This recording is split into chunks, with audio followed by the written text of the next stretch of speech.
A reading from Matthew chapter 27, verses 51 to 56. At that moment, the curtain of the temple was torn in two from top to bottom. The earth shook, the rocks split, and the tombs broke open. The bodies of many holy people who had died were raised to life. They came out of their tombs after Jesus' resurrection and went into the holy city and appeared to many people. When the centurion and those with him who were guarding Jesus saw the earthquake and all that had happened, they were terrified and exclaimed, "Surely he was the Son of God." Many women were there, watching from a distance. They had followed Jesus from Galilee to care for his needs. Among them were Mary Magdalene, Mary, the mother of James and Joseph, and the mother of Zebedee's sons.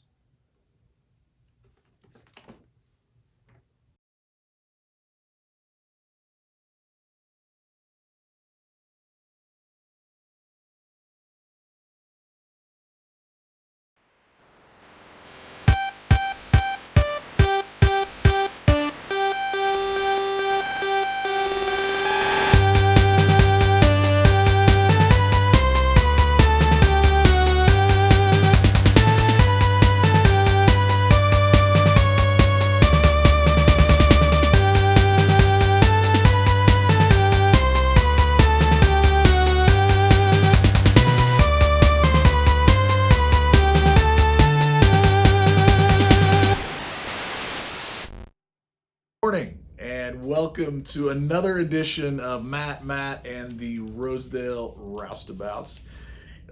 Just a couple reminders here at the beginning of the morning show for today.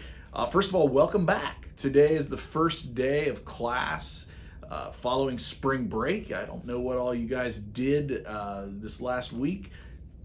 Hopefully hunkering in your bunker. Sorry, Hans. We might have to do two takes on this one.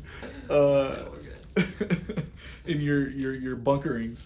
But anyway, today classes are starting again, so welcome back. I'll be seeing my Old Testament prophets students later this afternoon. So welcome back to school.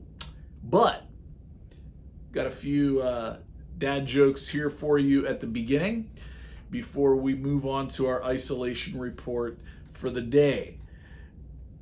Just so you know that I really don't trust stairs.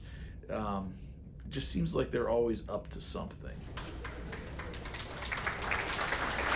Is there a groan track that we can put in there? We should maybe do a groan track for that one.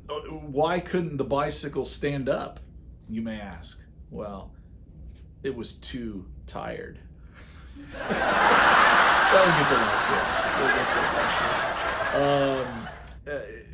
If you enjoy the story of Pinocchio, this one is for you, because I know we have many Pinocchio fans in our student body. But Pinocchio's nose, it would get longer when he would lie, right? But why could it never be 12 inches long? Well, if it was 12 inches, it would be a foot.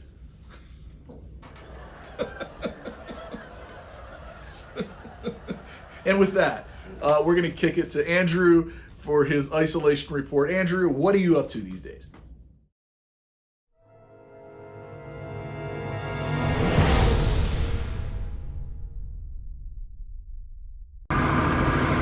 Hello everybody, this is Andrew, coming to you from quarantine. Andrew, not much in Andrew's life has changed since coming home and being put into quarantine. And Andrew is being very successful in quarantine. So Andrew is here to share with you 5 ways that you can be like Andrew and be successful in quarantine. Step number 1, be an introvert.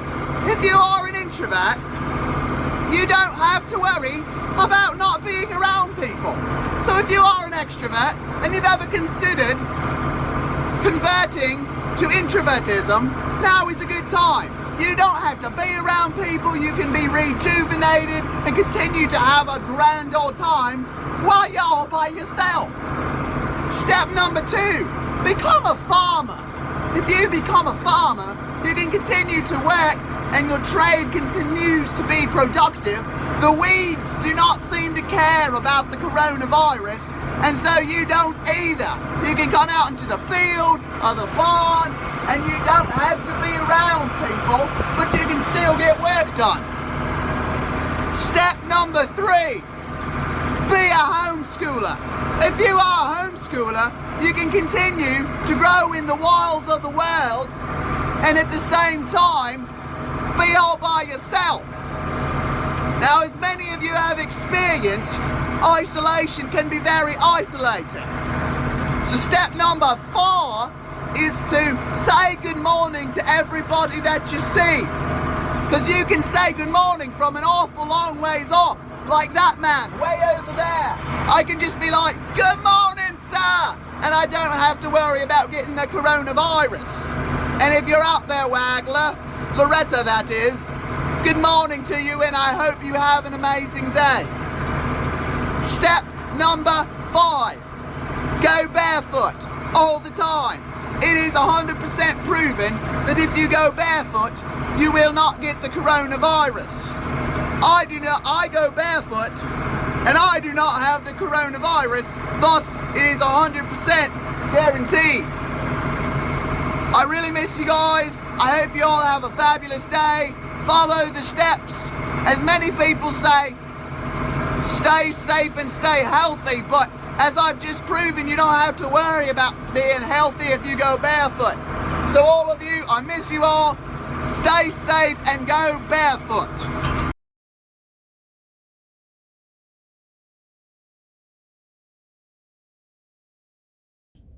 Thank you, Andrew, for that report.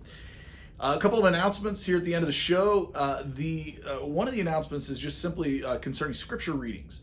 I'm at the end of the people who have volunteered now to do scripture readings. So if you would be willing to do a scripture reading and send it to us to do at the beginning of the morning show, please email me, mshowalter@rosedale.edu, and I'll give you instructions of how to do that and where to send it and all that good stuff. So please get in touch with me if you'd be willing to do a scripture reading at the beginning of the morning show. Also, I have an exclusive sort of word from Hans in a Hat. And he said that he would be willing, or he is going to have his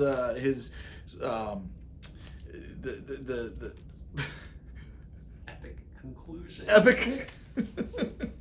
So I need a teleprompter. The epic conclusion for the song that Hans in a Hat wrote from last week that you submitted the lyrics to is going to be ready tomorrow. So Wednesday, don't miss Matt and the Rosedale Roustabouts on Wednesday, because Hans in a Hat is going to be just honoring us, gracing us with his presence as he sings the epic conclusion to the verses that you wrote for the song that was his composition. So don't forget about tomorrow. Tune in, and I think that's all the announcements we have for today. Stay safe, stay healthy, and we'll see you guys tomorrow.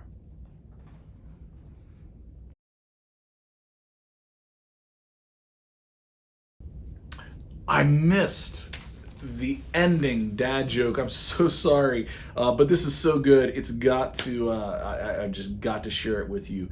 You know what? This weekend I've been reading a book about anti-gravity, and it was just impossible to put down.